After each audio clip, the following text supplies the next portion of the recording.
မင်္ဂလာပါကျွန်တော်ဖိုးပြုံးပါ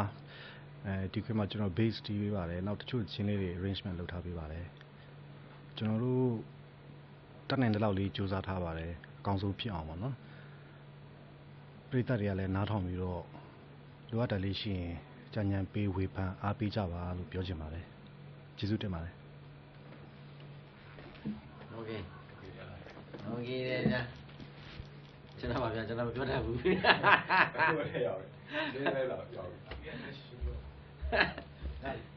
်တော်ပါဗျာနေရာချိန်ဦးမလား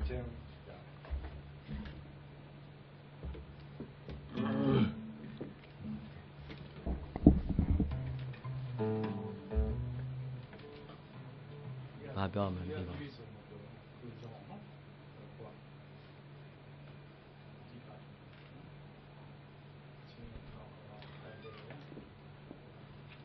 ဒီ